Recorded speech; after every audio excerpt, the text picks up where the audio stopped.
y básicamente toda mi vida he sido hijo de pastor. Y por muchos años estuve en la iglesia físicamente, pero mentalmente estaba afuera. Estaba sirviendo, música, alabanza, ayudando cuando pudiera, liderazgos, y estaba afuera, mentalmente.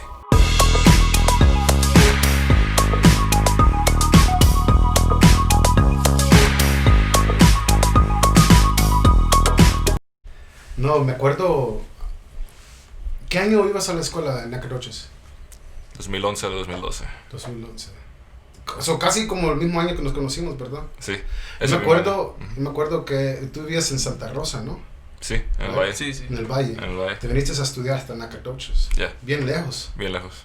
Bien lejos. No fue a propósito. ¿Cuántas horas son de...? 9. No fue a propósito. Eso no fue a propósito. Habían otros planes que fueron a propósito. Ese no era. No era parte del plan hasta que se tuvo que hacer de esa manera. Por errores antes de eso. Pero él fue como estudiante del colegio a la SFA y te quedaste en el dorm, ¿verdad? ¿Verdad? Sí. ¿Cuántos años duraste ahí? 1 año. 1 año. Sí. Porque yo me acuerdo que lo fuimos a levantar, yo fui a levantarlo como 2-3 veces, ¿no? Ya. Lo traímos aquí a Huntsville, le gustaba Huntsville y todavía le gusta, está aquí otra vez. No, pero yo me acuerdo porque siempre teníamos conversaciones, siempre hablábamos, siempre nos comunicábamos, pero man, yo siempre he tenido un aprecio contigo, Arnold. Tú lo conoces, tú sabes esas cosas que I love you like a brother. Y cuando me acuerdo del pasado, right? Del proceso de nuestras vidas y donde estamos hoy, nunca me imaginé esto.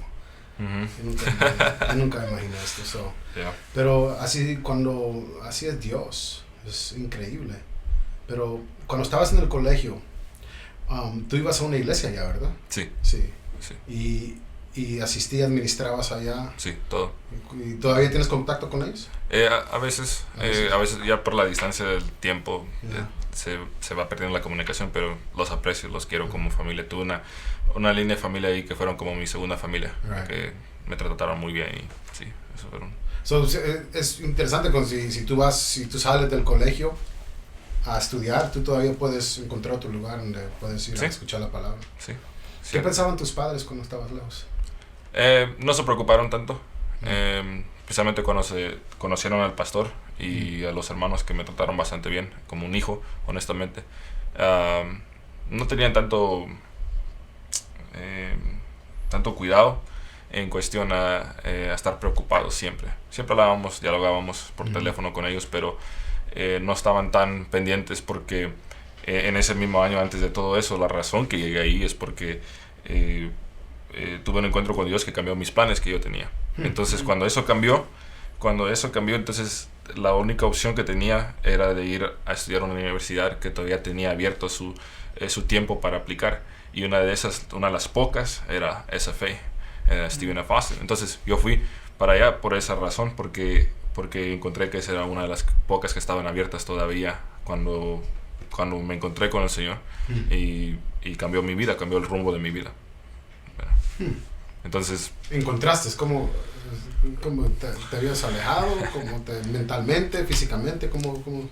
Pues yo crecí como hijo de pastor. A la edad de 1 año me mandaron a mis padres a la obra en México, y básicamente toda mi vida he sido hijo de pastor. Y por muchos años estuve en la iglesia físicamente, pero mentalmente estaba afuera. Estaba sirviendo, música, alabanza, ayudando cuando pudiera, liderazgos, y estaba afuera mentalmente, porque estaba ahí, pero no era mi concentración, no me enfocaba, porque no era lo que quería, por ciertas cosas que habían sucedido en mi vida, ¿verdad? ¿De las cuales? Esa es una larga historia. Y pues yo creo que ustedes saben esto, y yo creo que hay muchos hijos de pastores que entienden eso. Siempre cuando uno crece como hijo de pastor, siempre hay una vida que se lleva tal vez muy diferente a la de los demás. Una vida muy diferente a la de los demás niños, adolescentes, jóvenes. ¿Por qué? Porque nuestra vida siempre en la casa es casi siempre ministerio. Ministerio. Nuestro padre siempre, yo me recuerdo, mi padre siempre estaba pendiente de la iglesia, siempre. Pero lo que puedo agradecer el día de hoy es que nunca descuidó de su familia. Estaba pendiente de la iglesia, pero no descuidaba de su familia. Y eso me ayudó mucho a crecer y todo. Pero hubiera situaciones en el ministerio de ellos que muchas personas, y yo creo que ustedes saben lo que estoy hablando, a veces hay personas que tratan de causar daño. Y tal vez no tratan, no lo hacen intencionalmente, pero ven algo y lo cambian. Y quieren cambiarlo a que eso estaba mal, eso no está bien, pero realmente no fue lo que sucedió. Y entonces ellos no miran las intenciones tras eso, sino que tal vez fue algo que ni fue malo, pero lo toman y lo tratan de cambiar simplemente por la posición en que están el pastor. Porque siempre se está mirando al pastor y siempre se quiere ver si está correctamente o incorrectamente. Entonces, cuando yo voy creciendo, nos hemos movido varias veces. En México estuvimos 2 años. Estuve 1 año en una parte, otro año en otra parte. Y de ahí nos venimos a Austin. En Austin estuvimos ahí aproximadamente 7 años, más o menos. Y en ese tiempo puedo decir que fue donde crecí. Porque cuando nos fuimos de ahí tenía, si no me equivoco, 10 años más o menos. Y nos fuimos a otra obra y así estuvimos. Porque siempre mi padre estuvo dispuesto a servir a Dios donde la organización dijera, donde Dios quisiera, para ayudar a iglesias a levantarse, formarse y que quedaran establecidas con fundamentos. Y entonces, en situaciones en la vida, hay cosas que suceden, pero algo que sí marcó mi vida, que empezó a trabajar conmigo, a lastimarme, puedo decir, de una manera mala, fue en una ocasión, tenía como 7, 8 años, no me recuerdo muy bien, mi hermano todavía no nacía, y me recuerdo que en una ocasión hubo un malentendido, y era un niño, estábamos jugando, y levantaron un falso, los padres que estaban ahí de la casa. Y cuando levantan el falso, muchos creyeron lo falso, y hubo un tiempo donde muchos se alejaron de la iglesia. Y eso me dañó mucho porque hasta el día de hoy me pregunto, yo era un niño, yo era inocente, yo no hice nada. ¿Pero falso contra tu papá? Contra mí. ¿Contra ti? Contra mí. Oh, wow. Contra mí de niño. Yo tenía, como digo, 7, 8 años, yo no hice nada. Simplemente levantaron un falso. Lo que puedo decir es que estábamos jugando y en una ocasión estábamos jugando con otro niño, con otra niña, y la niña estaba acostada en su cama y ella dijo que me viniera, que me acostara ahí como niños jugando. O sea, hay que ver a los niños jugando. Y yo no me fui para allá. No me fui para allá. Pero en eso fue cuando vio el padre. Y todo eso lo cambió. De que según yo quería acostarme con su hija. A los 7, 8 años de edad. Y eso marcó mi vida. Eso me lastimó. Me hirió porque dije, ¿cómo puede ser que estas personas digan ser cristianos y viven de esta manera creando mentiras? Wow. Así siendo honesto. Wow, de 8 años. De 8 años, 7 o 8 años por ahí, porque no nacía mi hermano todavía y él nació cuando tenía 8. Wow. Y me recuerdo de eso porque quedó en mi mente y hasta años atrás me sentía como que yo fui la culpa de que movieran a mis padres tanto. Yo me hacía culpable, wow. Yo me sentía responsable. Yo dejé Austin, donde yo amaba ir a la escuela, yo amaba la iglesia, yo amaba todo. Dejé mis amigos para irme a otra ciudad porque yo me culpaba. Y yo nunca le dije eso a mis padres. Wow. Nunca se los dije hasta después que hablé con ellos y les dije ya años después, pero nunca les dije en todo el transcurso de mi niñez, mi adolescencia y juventud, nunca les dije que yo me sentía responsable. Así que amabas a la iglesia. Sí. Bueno, amabas a tus padres, pero el amor y la conexión a la iglesia, tal vez eso es donde no estaba ahí por completo, porque siempre creo que los hijos de pastores tienen esto donde amamos a nuestros padres y respetamos lo que hacen, pero lo que hacen no es fácil y es donde estamos Sí. Y muchos dicen, que escuchamos, no quiero ser pastor y no quiero estar en ministerio cuando crezca. Sí, sí, porque realmente yo amaba la iglesia. I loved it. Me gustaba, me fascinaba, porque yo he visto el trabajo duro que ha hecho mi papá para que se levantara esa iglesia. Y entonces, a lo que dices, sí, estaba ahí, pero cuando eso sucede, cambia totalmente mi manera de pensar sobre la iglesia. Cambia mi manera de la gente. Digo, ¿cómo pueden decir que son cristianos y actúan de esta manera? Desde los 7 años. Desde los 7 años, sí. Desde los 7 años empezó a cambiar mi manera de pensar. Y cuando voy creciendo, voy viendo más y más lo mismo. Gente que mis padres ayudaron bastante, les invirtieron tiempo, dinero, regresarles un puñal en la espalda, puedo decir, lastimarlos, herirlos, y eso me dañó mucho a mí, porque yo me dejé llevar por eso. Yo me dejé llevar por esas cosas. Yo no había entendido de que a veces como humanos tenemos errores, tenemos fallas, y sí, pero ver que mis padres invertían tanto tiempo, tantas cosas, tantos recursos en la iglesia para que les hablaran de ellos, los criticaran, fueran a hablar con los líderes sobre ellos, todo eso me hirió, me lastimó de niño, ¿verdad? Y entonces cuando voy creciendo, eso es lo que va sucediendo, voy viéndolo más, tal vez, ahora estoy más grande, ahora empiezo a notar más sobre la iglesia, y es cuando empieza mi vida a ir a otro rumbo.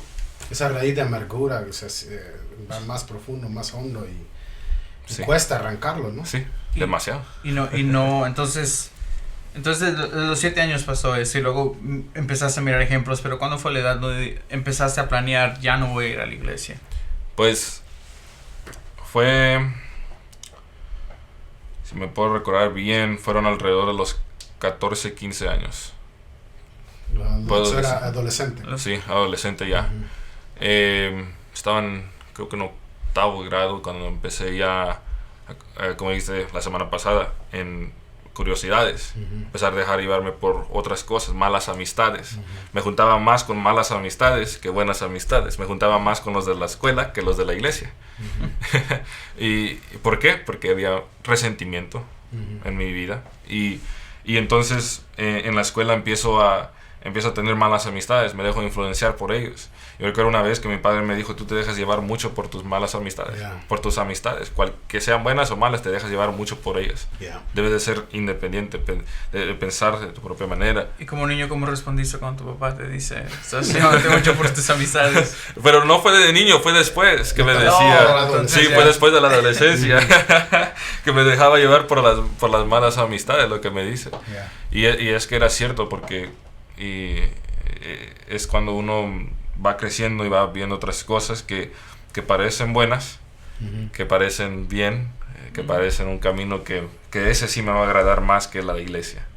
Y entonces uno va viendo eso en su vida, y cuando yo iba creciendo, eso sucedió a la edad de los 15 años, junto antes de cumplir 16 años, tenía 15 años, 2 días antes, nos dan la noticia. Me recuerdo estar en un servicio de oración y llamó uno de mis tíos que sabía que estábamos en tiempo de servicio, y él no llamaba en ese tiempo, y le llama a mi mamá, pero yo contesté el teléfono en medio del servicio, estaba en el teléfono, y salí, contesté, y nos llamó a decirnos que necesitaba hablar con mi mamá. Y todo lo que sucede es de que en ese momento no encontraban a uno de mis tíos en México, y resultó de que a él lo mataron, lo torturaron, lo mataron por no querer ayudar a los carteles, a todo eso.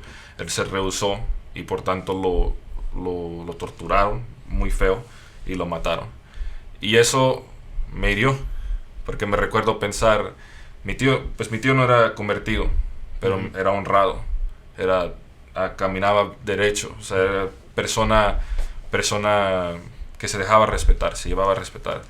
Y cuando él murió, sentí como que mi mundo cambió. Y dije, ¿cómo pudo Dios dejar que esto sucediera? Yeah. Y ese mismo año, eso me dolió bastante, lastimó mucho a mi mamá porque era su hermano menor. Y ese mismo año, meses después, muere mi abuelita, que había estado enferma, pero muere mi única abuelita que tenía, porque mi abuelo del lado de mi madre no lo conocí, ni los padres de mi papá. Y entonces ella muere y siento otra vez ese mismo año otro golpe. Y digo, si Dios existiera, no hubiera dejado que esto sucediera. Yeah. Y eso me empujó.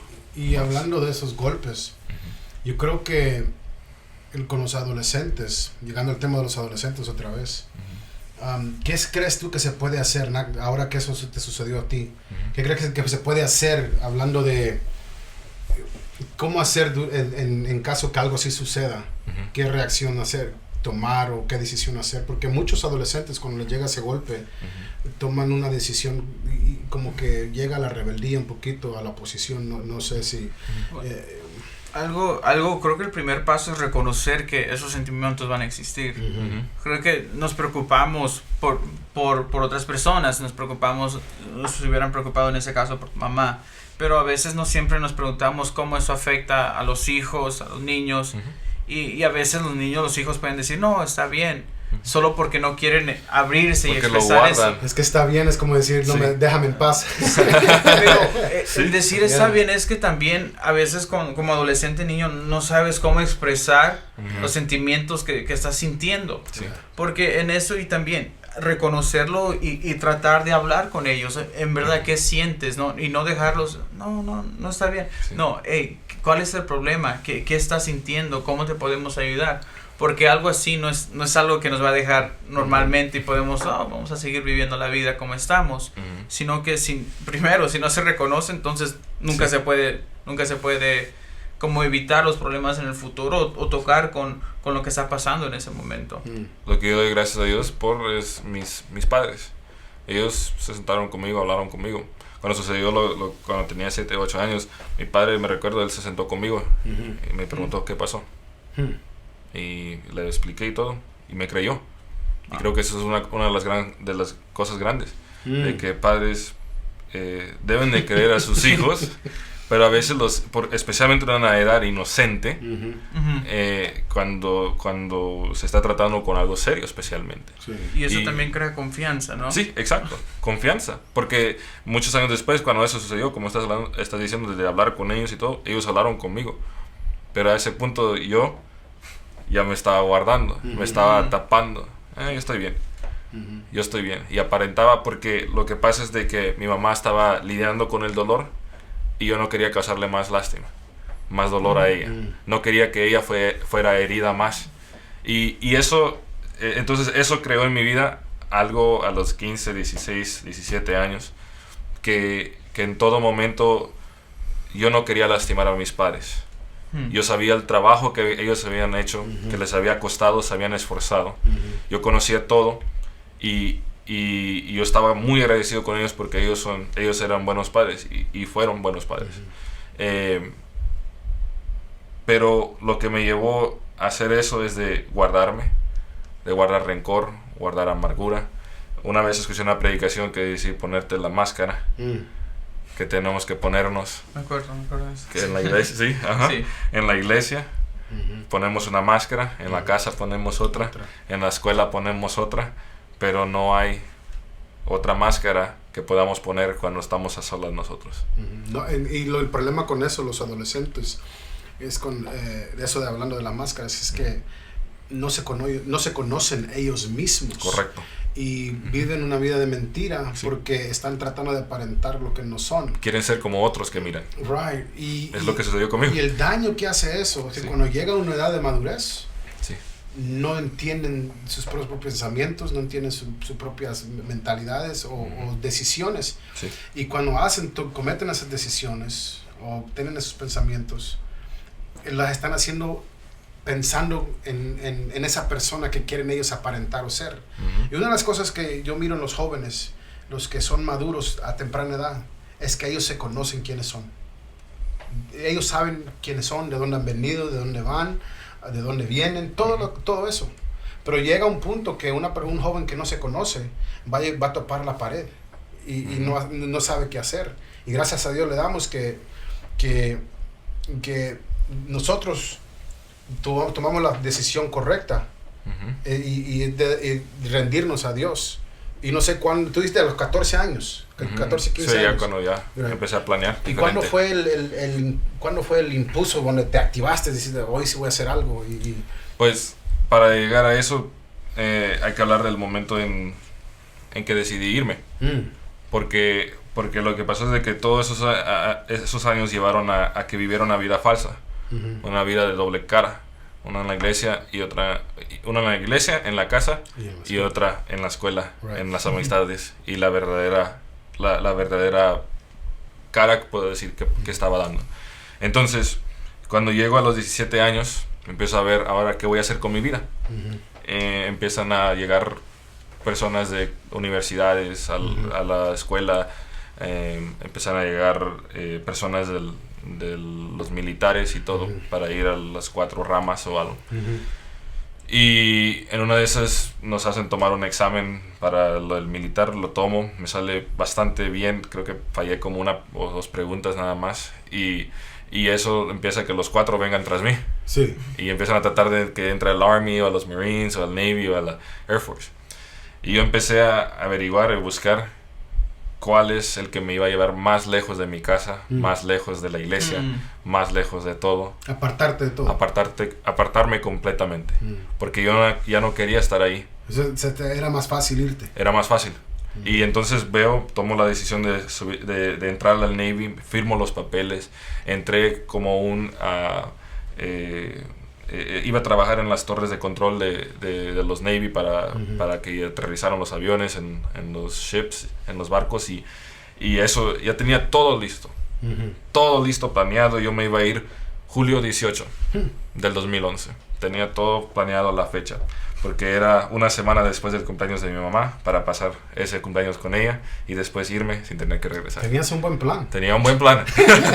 Bien trazado. Tenía bien planeado todo. Perfecto. Right. Escogí mi bootcamp, los primeros como 3 meses creo, estar en una ciudad donde no hubiera iglesia, para que mis padres no me dijeran que fuera a la iglesia. Mis siguientes 2 años estar en un lugar donde no había iglesia, para que mis padres no me dijeran que fuera a la iglesia, para que no me pudieran decir absolutamente nada. Y tú ya tenías tu excusa preparada. Sí, de que me voy al Navy y voy a ir a estudiar, sí, y me van a pagar mi estudio, y no tengo iglesia para no ir a la iglesia. Wow. Allá. Y entonces eso sucede, pero en el 2011, en febrero, hubo un campamento de hijos de pastores. Estabas ahí. ¿Quién soy yo? ¿Quién soy yo? Se llamaba. Ajá. Y eso impactó mi vida. Hubieron predicaciones que cambiaron mi vida, y faltaría tiempo para explicar lo que sucedió, pero ahí me hablaron de que aparentamos. Me hablaron de que guardamos rencor y no perdonamos, y el perdón nos lleva a la libertad. Y nos hablaron de que quién viene tras los pastores, la generación de pastores que estaba en ese entonces. Y todas esas 3, hubieron 4 o 5 predicaciones creo, pero esas 3 fueron las que me marcaron, me impactaron, me transformaron, cambiaron mi vida, Dios hablando mi vida. Cuando voy de camino para la casa, mi padre me dice, hey, ¿cómo te fue? Y yo, callado, le digo, bien. Y supo que no quería hablar más, pero iba bien pensando, he estado haciendo todo esto, y ahora ha cambiado mi vida. Ahora, ¿cómo regreso a la escuela? Y Dios te acaba de cambiar todos los planes que ya tenías. ¿Y cómo le hago? ¿Qué hago? ¿Qué es lo que voy a hacer de ahora en adelante?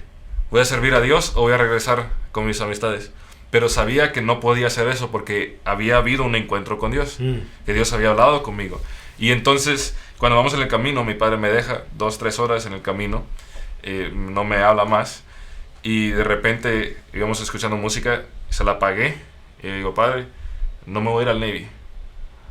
No es la voluntad de Dios. Yo sé por qué lo estaba haciendo, y no les dije a ustedes. Y algo que les digo a los muchachos, ustedes tal vez piensan que sus padres no saben. Ellos saben. Un padre espiritual sabe. Un padre espiritual sabe, porque en todo ese tiempo ellos estaban orando, clamando al Señor para que Dios hiciera algo. Entonces, regreso, tengo que hablar con mi recruiter del Navy, decirle, ya no me voy a ir. Dice, saber si tenemos tiempo para quitarte. Bueno, que se haga. Yeah. Y empezamos. Quité eso, me enteré a la universidad, y todo, y ya entré diferente. Me fui de la casa, pero no de la misma manera. Right. Y entonces llego a un punto en mi vida donde ahora estoy sirviendo a Dios y todo, pero en ese punto, cuando Dios transformó mi vida, puedo decir que ese fue lo que cambió todo. Y a veces muchos piensan que en ese momento todo tiene que cambiar, que todo tiene que cambiar de la noche a la mañana. Pero el camino del Señor no es así, es un proceso, porque hubo un proceso desde ahí hasta el día de hoy, todavía sigue ese proceso. Entonces, si yo le digo algo a alguien en este día, no importa cuáles planes tengamos, el Señor tarde o temprano nos va a hacer regresar. Y es mejor reconocer antes de irnos de la iglesia y de nuestra vida espiritual, alejarnos de Él, es mejor reconocerlo antes de que sea demasiado tarde. Porque lo que pasa es de que Dios nos va a castigar para que regresemos, o nos va a hablar antes de tiempo. Y si Él siempre nos está hablando. Y siempre habla antes de tiempo. Oh, sí, eso siempre, es lo que yo he pero lo aprendido ignoramos. siempre. Él siempre habla antes de tiempo. Él nos lo dice, de cualquier modo. Puede ser tus padres, una predicación, un campamento. Él siempre habla. Pero me impactó lo que dijiste. Se me fue más fácil alejarme que seguir. Y yo creo que hay jóvenes ahora. Y yo creo que hay adultos que para ellos piensan de esa manera. Es más fácil dejarlo todo. Sí. Pero lo más difícil es aceptar la vida que viene cuando te alejas, porque no es fácil, es más difícil. Sí. Porque cuando uno, okay, como hijo de Dios, mira lo que Dios es para uno, lo que Dios es para los demás y cómo Él obra en nuestras vidas, no es fácil dejar eso. Porque lo digo de esta manera porque muchos se acostumbran a vivir una cierta vida y un creyente se acostumbra a tener a Dios a su lado. Y cuando uno dice es más fácil apartarme de Dios, no sabes lo que estás diciendo. Sí. No sabes. Yo sé que tú lo sabes. Yo sé, no sabes lo que estás diciendo, Sí. porque en realidad va a ser más difícil Sí. aceptar por qué me fui, y es más difícil a veces regresar. Pero cuando ese pensamiento va a llegar a todos, es más fácil. Porque uno piensa hacerlo más fácil. Vivimos en una microwave generation, que todo más rápido, más rápido. Pero para las cosas de Dios no hay nada rápido. ¿Okay? Para las cosas de Dios no hay nada que va a ser mañana. Sí. ¿Okay? Todo esto lleva un tiempo, dedicación y una honestidad con uno mismo y con Dios. Así es. Y eso yo creo que te ayudó a ti. Sí. Porque tú te ayudó a ti porque tú sabías lo que estabas haciendo. Sí. Right? Sí. Y cuando Dios te habló, Sí. esa palabra impactó tu corazón. Sí. And that's why you're here. Por eso estás aquí. Y hay muchas cosas más que uno tiene de testimonio, pero creo que lo importante es de que los padres siguen siempre orando por sus hijos. Yeah. Siguen siempre orando por sus hijos, porque hubieron muchas cosas que yo hice, y los hice intencionalmente, pero a escondidas de mis padres, para que ellos no fueran dañados ni perjudicados. ¿Por qué? Porque quería ayudarlos, que yo no los lastimara como otros los habían lastimado. Entonces, para que nosotros entendamos algo sobre esto, es de que si queremos realmente alejarnos de la iglesia, ¿a qué nos va a ayudar? Gracias por escuchar. Estamos muy agradecidos que usted se conectó con nosotros en esta semana. Comparta este video con un amigo o familiar si usted cree que va a ser de bendición para ellos. Y, lo más importante, esperamos verlos la próxima semana. Bendiciones.